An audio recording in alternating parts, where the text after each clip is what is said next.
വർഷം നീണ്ട നിയമ പോരാട്ടം. പെരിയ ഇരട്ടക്കൊലക്കേസിൽ 14 പ്രതികൾ കുറ്റക്കാർ. 10 പേരെ വെറുതെ വിട്ടു. കൃത്യത്തിൽ പങ്കെടുത്ത 1 മുതൽ 8 വരെ പ്രതികൾക്കെതിരായ കൊലപാതക കുറ്റവും ഗൂഢാലോചനയും തെളിഞ്ഞു. 20-ാം പ്രതി മുൻ MLA KV കുഞ്ഞിരാമൻ കുറ്റക്കാരനെന്നും CBI കോടതിയുടെ കണ്ടെത്തൽ. ജനുവരി 3-ന് ശിക്ഷ വിധിക്കും. കൊലപാതക രാഷ്ട്രീയത്തിനേറ്റ തിരിച്ചടിയെന്ന് ജനങ്ങൾ. CPM-ന്റെ കൊലപാതക രാഷ്ട്രീയത്തിന് വീണ്ടും കോടതിയിൽ തിരിച്ചടി. ഏറെ കോളിളക്കം സൃഷ്ടിച്ച പെരിയ ഇരട്ടക്കൊലപാതക കേസിൽ 14 പ്രതികൾ കുറ്റക്കാരാണെന്ന് CBI കോടതിയുടെ കണ്ടെത്തൽ വന്നു. കേസിലെ 20-ാം പ്രതി മുൻ MLA KV കുഞ്ഞിരാമൻ കുറ്റക്കാരനാണെന്ന് CBI കോടതിയുടെ കണ്ടെത്തലുണ്ട്. CPM ജില്ലാ സെക്രട്ടേറിയറ്റ് അംഗമാണ് KV കുഞ്ഞിരാമൻ. എറണാകുളം CBI കോടതി ജഡ്ജി N ശേഷാദ്രിനാഥനാണ് പ്രതികൾ കുറ്റക്കാരാണെന്ന് കണ്ടെത്തിയത്.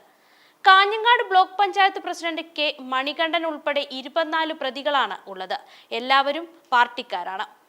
പീതാംബരൻ, സജി ജോർജ്, സുരേഷ്, അനിൽകുമാർ, ഗിജിൻ, ശ്രീരാഗ്, അശ്വിൻ, സുബീഷ്, മുരളി, രഞ്ജിത്ത്, പ്രദീപ്, ആലക്കോട് മണി, N ബാലകൃഷ്ണൻ, മണികണ്ഠൻ, സുരേന്ദ്രൻ എന്ന വിഷ്ണുസുര, റജി വർഗീസ്, ശാസ്ത മധു, ഹരിപ്രസാദ്, രാജേഷ് എന്ന രാജു, KV കുഞ്ഞിരാമൻ, രാഘവൻ വെളുത്തോളി, KV ഭാസ്കരൻ, ഗോപകുമാർ വെളുത്തോളി, സന്ദീപ് വെളുത്തോളി എന്നിവരാണ് ആ 24 പ്രതികൾ.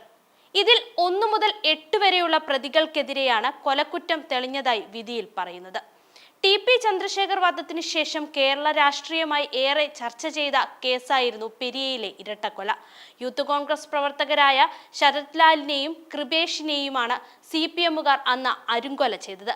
രാഷ്ട്രീയമായി CPM-ന് ഏറെ തിരിച്ചടിയുണ്ടാക്കിയ കൊലപാതക കേസിലെ പ്രതികളെല്ലാം പാർട്ടിക്കാരാണ്. അവരെ സംരക്ഷിക്കാൻ സർക്കാർ സംവിധാനങ്ങളെല്ലാം വഴിവിട്ട് ഉപയോഗിച്ചു. ഒടുവിൽ കേസ് വാദിച്ച വക്കീൽ പോലും പ്രതികൾക്ക് വേണ്ടി വാദിക്കാനെത്തിയ കാഴ്ചയും കേരളം കണ്ടു.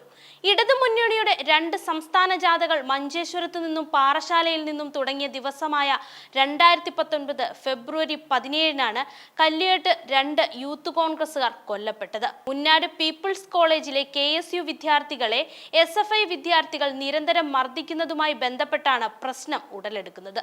ഇതിന് മറുപടി എന്നോണം കോളേജ് ബസ് കല്ലിയോട്ട് ടൗണിൽ വെച്ച് 2019 ജനുവരി 5-ന് യൂത്ത് കോൺഗ്രസ് പ്രവർത്തകർ തടഞ്ഞു. ഈ സംഘർഷത്തിൽ 1-ാം പ്രതി പീതാംബരനും 15-ാം പ്രതി സുരേന്ദ്രനും പരിക്കേറ്റിരുന്നു. ഈ സംഭവത്തിൽ തിരിച്ചടി എന്ന നിലയിലും ശരത് ലാലിന്റെയും കൃപേഷിന്റെയും ജനകീയതയിലും കല്ലിയട്ട്, എച്ചിലടുക്കം തുടങ്ങിയ CPM ശക്തി കേന്ദ്രങ്ങൾ ഇളകുമെന്ന ഭയത്തിലുമാണ് ദാരുണ കൊലപാതകം നടന്നത്. 2019 ഫെബ്രുവരി 14-ന് നടന്ന ഗൂഢാലോചനയിൽ ശരത്തിനെയും കൃപേഷിനെയും കൊലപ്പെടുത്താൻ തീരുമാനിച്ചു. 17-ന് വൈകിട്ട് സമയം തെരഞ്ഞെടുത്തു. 712 വർഷങ്ങൾക്ക് ശേഷം നടക്കുന്നുവെന്ന് വിശ്വസിക്കുന്ന കല്ലിയട്ട് ഭഗവതി ക്ഷേത്ര പെരുങ്കളിയാട്ട മഹോത്സവത്തിന്റെ മുന്നോടിയായി നടന്ന സ്വാഗത സംഘം രൂപവൽക്കരണ യോഗത്തിനു പിന്നാലെ കൊലയ്ക്കുള്ള ദിവസവും നിശ്ചയിച്ചു. ശരത് ലാലിന്റെ വീട്ടിലേക്ക് പോകുന്ന വഴിയിൽ 5-ാം പ്രതി ഗിജിന്റെ വീടിന്റെ അടുത്തുള്ള കല്ലിയട്ട് തന്നിത്തോട് റോഡിൽ നിന്നും കൂരങ്കോട് റോഡിന്റെ അടുത്തുള്ള വിജനമായ കവുങ്ങിൻ തോട്ടം കൃത്യം നിർവഹിക്കുന്നതിനു വേണ്ടി തിരഞ്ഞെടുക്കുകയും ചെയ്തു.